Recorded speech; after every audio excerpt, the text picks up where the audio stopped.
From plain chant in Pig Latin to bolero on the kazoo, you'd be hard-pressed to find a more loving sense of humor about classical music than author Sandra Boynton. I had the chance to talk to Boynton about her newest release, Jungle Night. Hi, Sandra. Yes. I want to introduce you with my favorite bio of yours from one of your albums. It said you are the Ipsa Dixit World Authority on Delusional Music. But so many listeners find your music so relatable and enjoyable. What led you from books to music making? I guess luck. When I have four kids, and when the youngest went off to finally went to first grade, um, I always had this idea that I wanted to make children's music that the parents wouldn't leave the room. Um, and I happened to, oddly enough, find a songwriting partner in Mike Ford, who's from Philadelphia, as I am, but we didn't know each other. And we've been working together ever since. That's, oh my goodness, what's that? 25 years.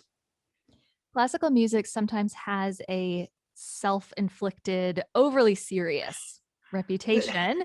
And like you described, children's music sometimes makes the parents want to leave the room. Can you talk about how you strike that balance so well? Uh, I guess it's really what I do with my books as well, meaning I first and foremost do them for me. I'm trying, I'm amusing myself as as my child self, but I figure if I can make something that I like, there'll be other peculiar people out there who will like it as well. And I have a music background, not like your music background, but I sang in a really wonderful choir in high school. I went to Quaker school in Philadelphia, and the choir was absolutely top notch. And then I went to Yale and sang in the Glee Club with Fenno Heath, who was a remarkable mentor and friend.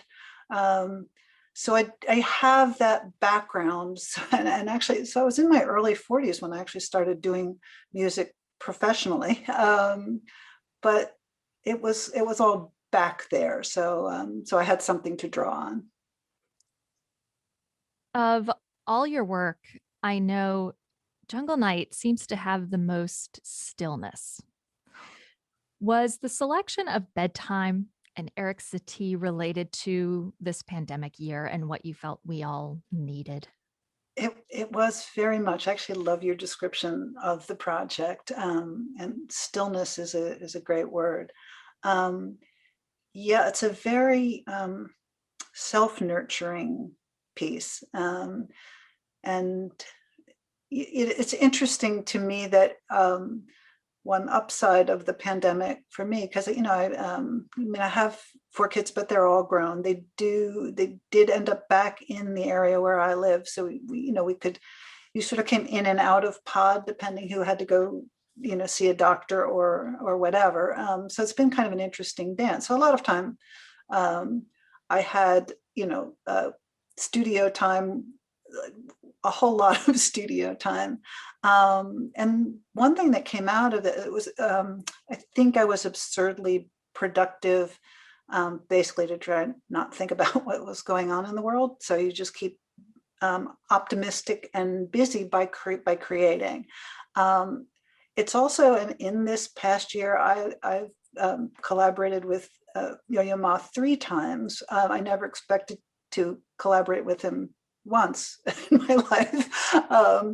And we've done three pretty interesting projects together.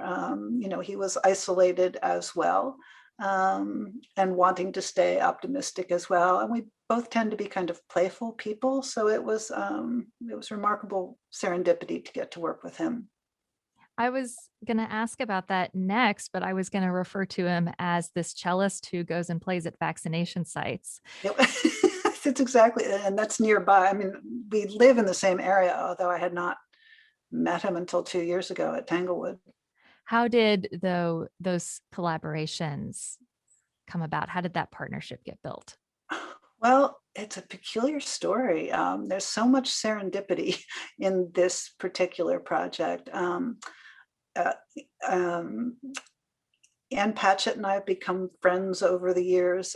Actually, starting with the country music album I did, because I was in Nashville a lot to do that recording. The album's called Frog Trouble, um, and Parnassus, her bookstore, asked if I would come in and just sign some of their stock while I was working there, which was fun. I'd always wanted to see the store. And I met her briefly then, and we became sort of pen pals over time. And then this is a very long story. She was asked to do an article for the Washington Post about my redrawing a bunch of my books. So she came to visit me in New England here. And I thought I would surprise her with tickets to Tanglewood because I knew she knew Yo-Yo Ma, and I sure wanted to go. And then she surprised me back by saying, well, better news, we're actually going to the sound check beforehand. And that's actually where I met him. And then she just kept insisting, you two have to work together. And I certainly wasn't going to be the one who pushed it, you know. She just, I felt a little out of my depth. And when the pandemic started, he called me and we had a long FaceTime. It almost felt like being in college again, just talking about everything. And that's where it started.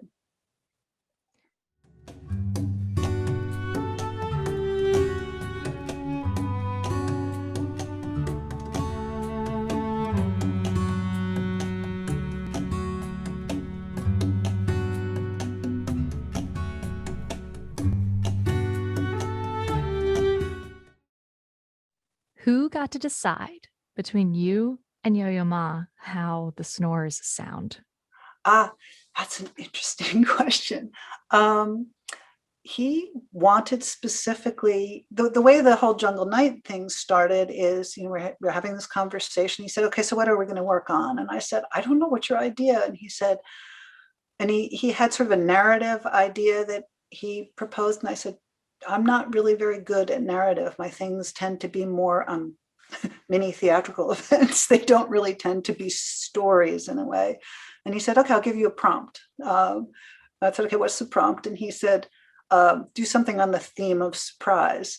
So when I got off the phone, we're talking about it, I thought the best thing I could possibly do is surprise him by sending him an entire dummy of the book as quickly as I can. So that's where it started, because the book is on the theme of surprise.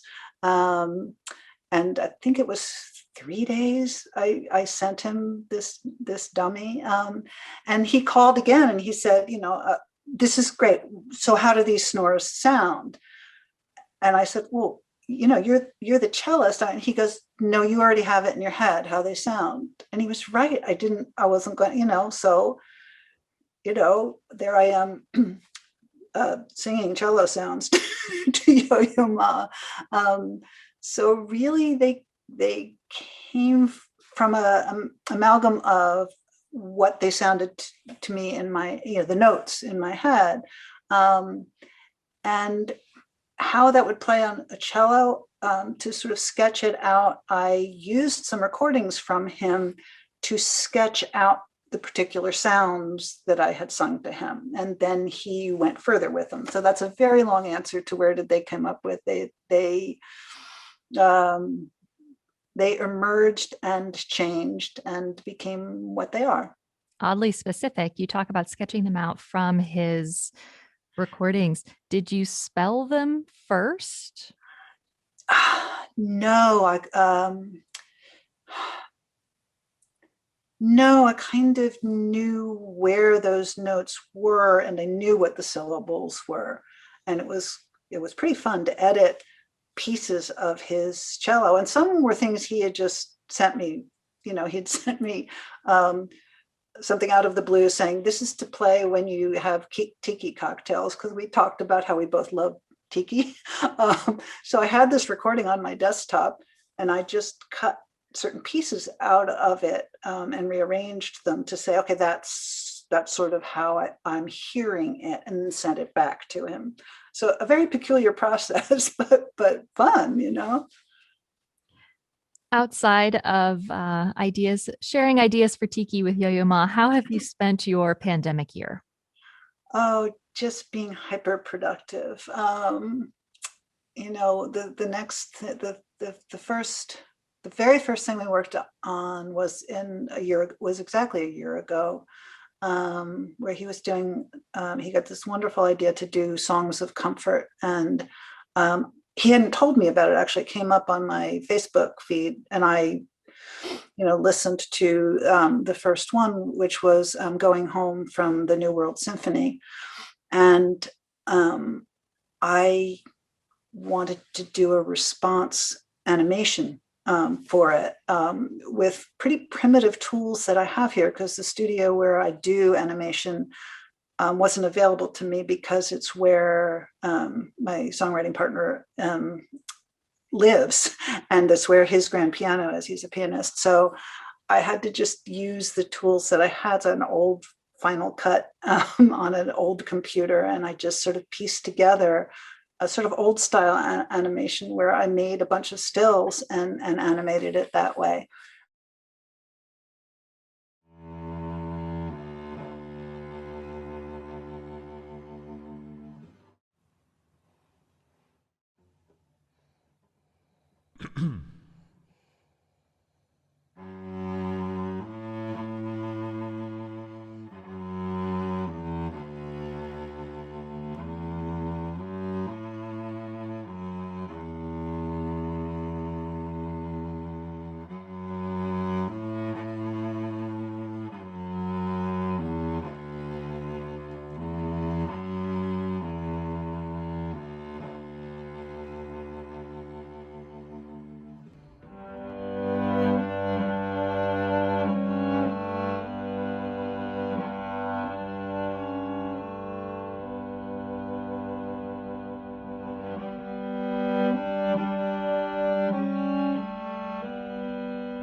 And I sent it to him, and he posted it as another Songs of Comfort thing. So that was our first collaboration, because the sound of the cello to me had a certain, I should send it to you. I